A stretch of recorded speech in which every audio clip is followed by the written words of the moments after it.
നിനക്ക് മറ്റേ ഡയലോഗും കൂടി പറയായിരുന്നില്ല ഒരു ഭംഗിക്ക്. എന്ത്? നിനക്ക് എന്നേക്കാൾ നല്ല പെണ്ണിന് കിട്ടൂന്ന്. ആ, അതിലെനിക്ക് സംശയമുണ്ട്. കാരണം എനിക്ക് എന്നെ പറ്റി നല്ല മതിപ്പുണ്ട്. ഞാനൊരു ഡൗട്ട് ചോദിക്കട്ടെ? നീ അറിയാതെ ഞാനൊരു പെണ്ണിനെ പ്രേമിക്കുന്നുണ്ട്. എന്ത്? അയ്യോ, അങ്ങനെ വിചാരിക്കാനാ പറഞ്ഞത്. അങ്ങനെ നീ അത് കണ്ടുപിടിച്ചു.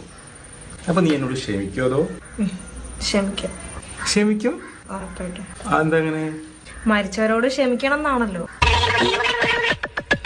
എന്നാ ഇനി പ്രേമിക്കണോ? വേണ്ട.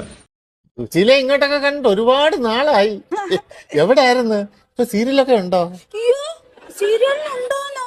പിന്നെ ഇപ്പൊ ബ്ലേക്ക് അല്ലേ, മറ്റേ ഷെഡു ബ്ലേക്ക്.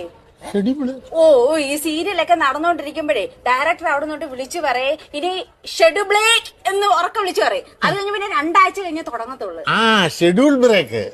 ആ, അത് തന്നെ. നിങ്ങൾ സീരിയലൊക്കെ ഉണ്ടോ? ഉണ്ടോന്നോ? എത്ര സീരിയല് ഇല്ലയോ? ഇപ്പൊ ചാനലിലൊക്കെ ഓടുന്ന ഒട്ടുമിക്ക സീരിയലിലും ഞാനല്ലേ ഉള്ളത്.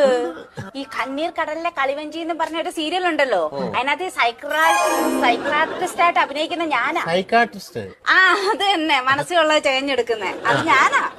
ഈ പെട്ടിയിലുള്ള സാധനങ്ങളുടെ വില എനിക്കേ അറിയൂ. അങ്ങനെ എന്നെ ചതിക്കാൻ ആർക്കും പറ്റില്ല. ഇനി ചതിച്ചാൽ ഞാൻ ശപിക്കും. ഞാൻ ഭദ്രകാളിയാ.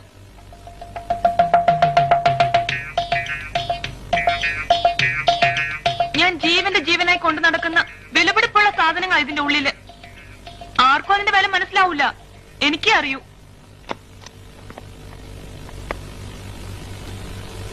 ചെറുപ്പത്തിൽ എനിക്ക് 3 വയസ്സുള്ളപ്പോഴാണത്രേ ആദ്യത്തെ പല്ല് മുളച്ചത്. അതിനു മുൻപ് ഞാൻ പല്ല് തേക്കാൻ വേണ്ടി വാശി പിടിച്ച് കരയുമായിരുന്നു അത്രേ. 3 വയസ്സ് കഴിഞ്ഞ് 2 മാസമായപ്പോ പെട്ടെന്ന് എനിക്ക് 4 പല്ല് വന്നു. അത് തേക്കാൻ വേണ്ടി എന്റെ അച്ഛൻ എനിക്ക് ആദ്യം വാങ്ങിച്ചെന്ന ബ്രഷ് ഇത്. കൊള്ളാമോ?